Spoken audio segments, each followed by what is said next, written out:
clusters in the Joey. bag. Hi, Brianne. Oh, hi. Sorry. We're talking about Nerds gummy clusters. Candy. The candies. Oh my gosh, do you have some? No, but we should. We like want them. And The if name you don't, you need the name some. of your outlet got me thinking about, like, the word association got me thinking about it. Okay, I got you. Next time I come, I'll make sure to provide some. I got you. Yeah, right? where are you?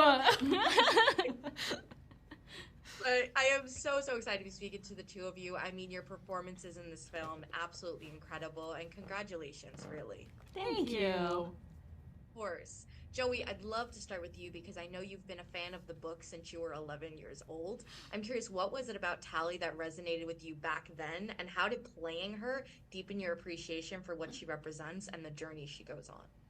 Love that question. I think when I was young, like, I don't know, there was just this ferocious, like, love of Tally that I had, and of her journey, and of how when we first meet Tally, she's not necessarily the hero that we want, because she is indoctrinated as well. Like, she is totally on board with what is, like, the world that's presented to her. And so we, as readers, grow with Tally, and we see her change, and we see her open her mind and really, like, be brave enough to grow. And I think as a young girl, that really resonated with me and just, like, opened up a nice path for me to be a person who's open to growth and doesn't get too stuck in her own ways.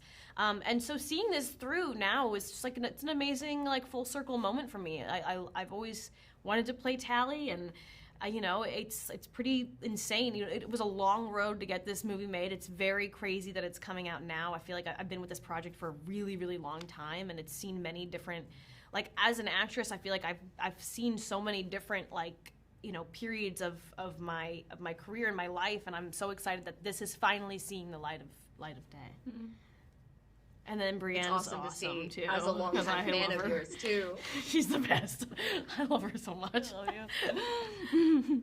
Brianne, I mean, your performance as Shay just blew me away. Oh, and I thank love that. you. Oh, seriously, like, you killed it. Yeah. I'm so happy and proud of you. Like, oh my that's gosh. so But sweet. Thank you. of course. You do, But I kill it. really You're the love best. that Shay believes in the smoke. She is really the force, which I really love. And one of my favorite moments was her expressing how she's afraid to stop growing, because I think that quote is just so powerful. I had to, like, pause and rewind and write it down. But why do you think she believes in these ideas so passionately, despite the fear of leaving everything she knows behind? It's a crazy situation and a lot of fear, I would imagine. Yeah, well, it's interesting because in the very beginning, actually, when Shay and Tally meet after running away from the warden, Shay is on the fence. And she knows it's something that she wants to explore, the smoke, but she's kind of afraid to take that leap of faith. And it's really in Tally and Shay's friendship and that sort of love and support of one another that actually makes Shay realize she is good enough as she is and she doesn't want to change. And she wants to share that with Tally, but of course, she wants Tally to make that decision for herself. But yeah, I mean, I'm so inspired by Shay, like, being able to challenge beauty standards and the norm and want to explore and keep growing. I mean, I think it's such a beautiful thing. It's incredible that, like, a 15-year-old in this story is able to make that decision for herself. And yeah, Shay's just, like, all around badass. Yeah, she's what's up. Yes, she is. She's what's up, yeah. And she's a hero in her own right, so. And lastly, in your opinion, what quality do you think makes a good hero in a dystopian world like Uglies?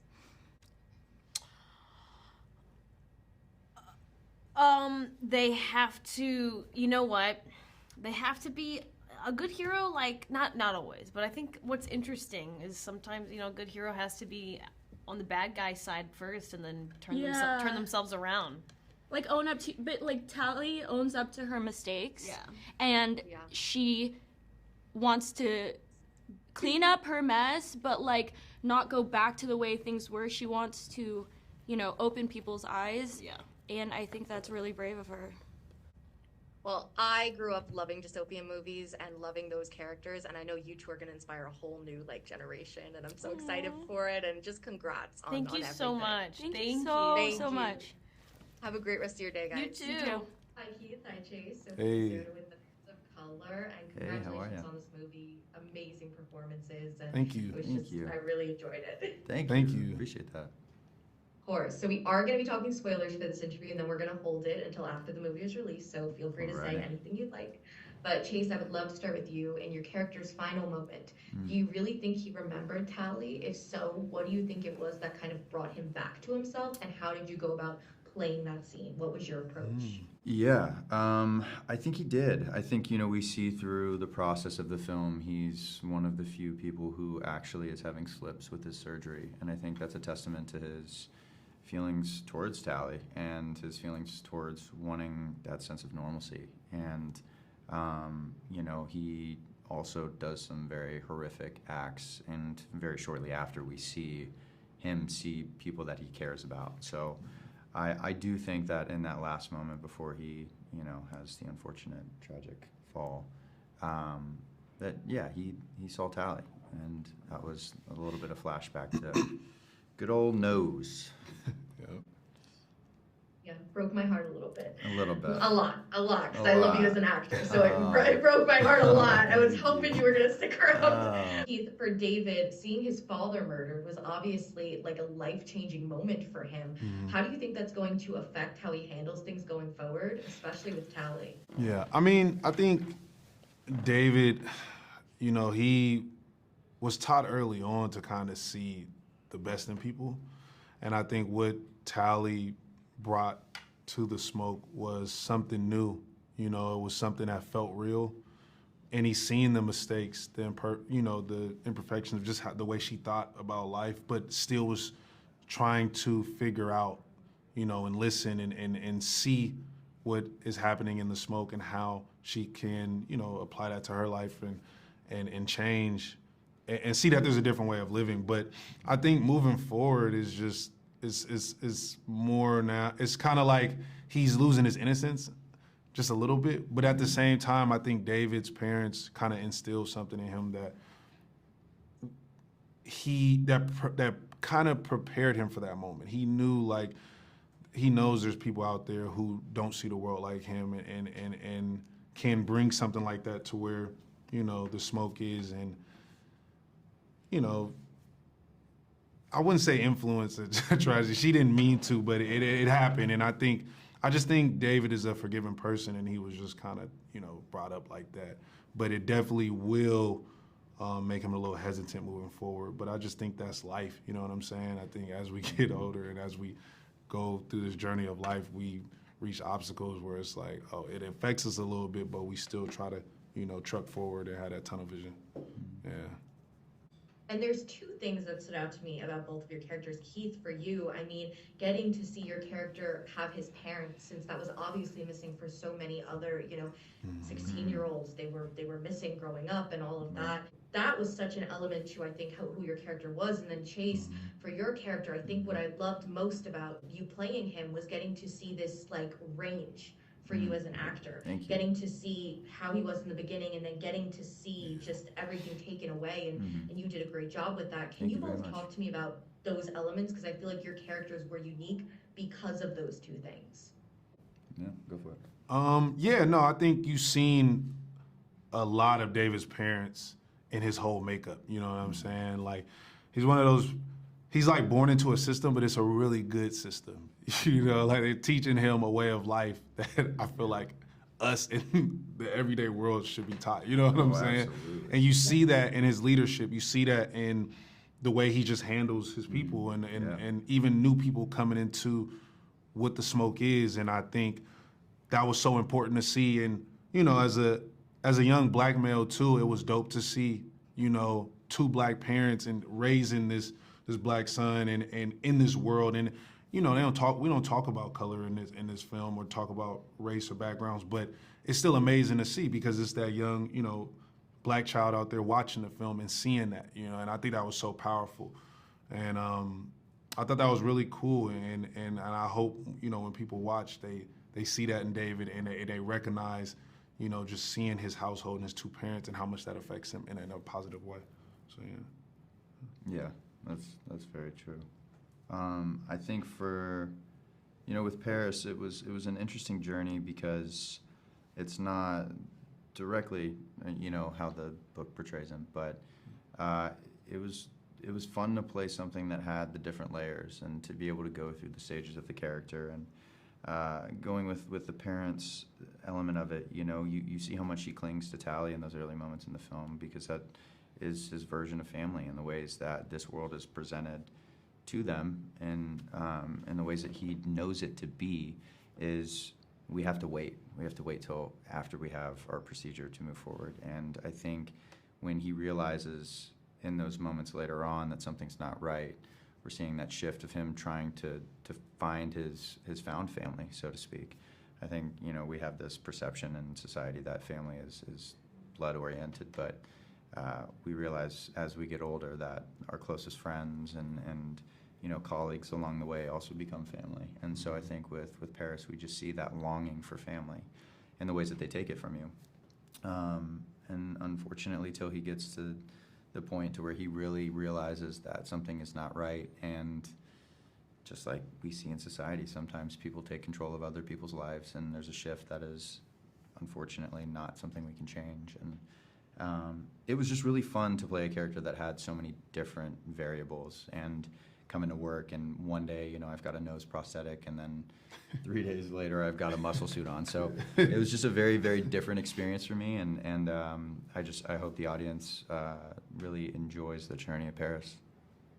Thank you both so much for your time. You did amazing, and Awesome. Congratulations again. Thank you so much. We appreciate it. Hi, Laverne, Sophia Soda with the Nerds of Color. First of all, you look amazing. I Thank am obsessed. you. I appreciate And it. I'm a nerd of congratulations. color. I don't know nerds of color, so I'm like, I must go and watch and listen or whatever after this. Please do, and I hope this is not the last time we will be speaking. So hopefully many more interviews in the future. Absolutely.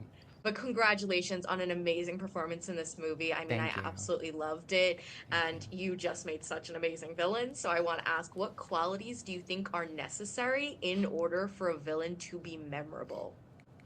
Oh my goodness. I mean, I don't, for me as an actor, I don't approach her as bad. I don't think of her, I can't judge a character. I always have to empathize and feel the connection with the character. So for Dr. Cable's, her intention is to create a society where no one is discriminated against because of the way they look. My goal and objective is to create an equal society, and so that is what I want. That is the character's intention. For Dr. Cable, for me, hopefully I get to play more villains, and I ideally want to approach every character differently. But in the text, in the book, Scott Westerfeld says that Dr. Cable has eyes like a wolf. And so I've been doing animal work with my acting coach for many years now, and we pick an animal for the character. It's wonderful when it's already in the text. And so I did hours of research on wolves, and hundreds of hours of footage, which is great that it's out there. And wolves are predatory, but they're also very nurturing of their cubs and very protective of their cubs. So really embodying the wolf and letting the wolf sort of be my guide, this sort of animalistic guide in some ways, was really, really useful for Cable. And then I think there's a sense of wanting control. I mean, for Cable, it's control. I don't know. I mean, what makes a great villain?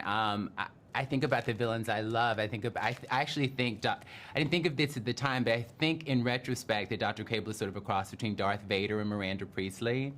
I love that. And I mean, there's a resistance, right? Like there is in Star Wars that, Vader has to sort of, but he has a backstory, and she has a backstory, and she's human. Ish, so there's struggles that they've gone through, so they have to be multi-dimensional people, and ultimately they want what is best for Miranda for the magazine, and she demands a certain sense of perfection. And for Vader, it's about this the squashing the resistance and having this world that he believes should exist. And for Dr. Cable, it's about, enforcing a very specific and, yes, rigid and manipulative kind of world. But ultimately, she believes that this is for the best. Despite being published back in 2005, the story is still so relevant and powerful. What do you hope audiences pay attention to when it comes to this movie and its important themes? And what was it like for you to get to highlight as an actor? I mean, I hope that I always hope with works of art that it inspires conversation and critical thinking about the world around us. What I think a lot about with this film is Shay's character specifically, who questions this system. That Tally is sort of the embodiment of someone who's drunk the Kool-Aid, who believes everything that she's been told, and that this will make my life better. And Shay represents this sort of resistance, this rebellion to that, and that there's another way. And so I would love for people to be inspired to think maybe that there's a system that exists out there around beauty, around so many things, but maybe there's another way. Maybe there is a hoverboard journey I can take to the smoke of my life to understand a different kind of reality, a different way of being. Is there a way for me to wake up and deprogram, come to critical consciousness in a way where I'm really free? A journalist earlier said that their favorite line from the movie is, "I don't want to be free, I want to be pretty." And I think you can be both. I think you can be both. And being pretty, though, even especially as I age, I don't know if it's freedom. Like the striving to be pretty doesn't always feel like freedom, honestly. Sort of trying to maintain whatever. I don't know if that doesn't actually feel like freedom. I love beautiful images of myself, and I love, like, we spent 3 hours getting ready today because I'm on camera, and I love looking this way. But I don't know if this is freedom. It's fun. I had a lot of fun, and I'm having a lot of fun, like, embodying this look. But having the anxiety around being pretty, and particularly aging, and am I pretty enough? That anxiety is not freedom. It's not freedom for me.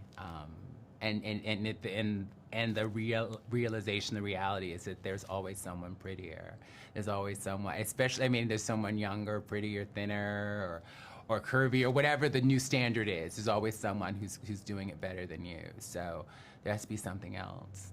It can be fun. This is fun. All this is fun, but it's not freedom. It's fun until it turns into something else, something ugly. So well said, and congratulations again. Thank you so much for talking to me. It was such a pleasure. Thank you. My pleasure. Have a great rest of your day. Hi, Scott. Sophia Soda with the Nerds of Color, and just congratulations. I mean, seeing the story come to life on the big screen is just awesome. So congrats on an amazing, amazing work. Hey, it's so nice to meet you, Sophia. So nice to meet you. And I want to start off by asking you, what little details were you most excited to see come to life with this adaptation? I really loved, there was so many little things that were so specific to the book and that people remembered from the book. Like, one of them was spag ball. Like, that's something that people sort of use as a kind of shibboleth to, like, identify each other as Uglies fans. And I'm really glad that it made it into the book. And there was a funny thing that happened where, they actually had packets of it that said spag ball on them.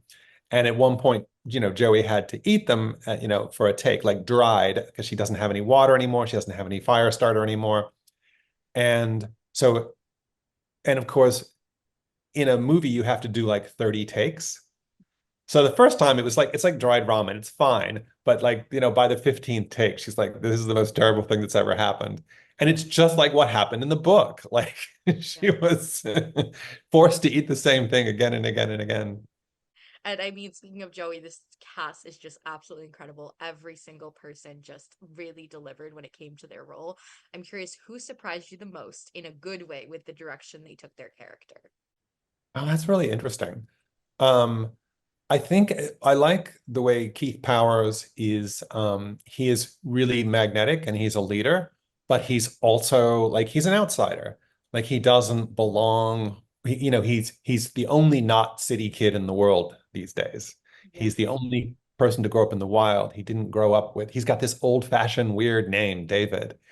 And So he has, I think he plays it just with a little bit of discomfort and a little bit of, uncertainty about his role in that world.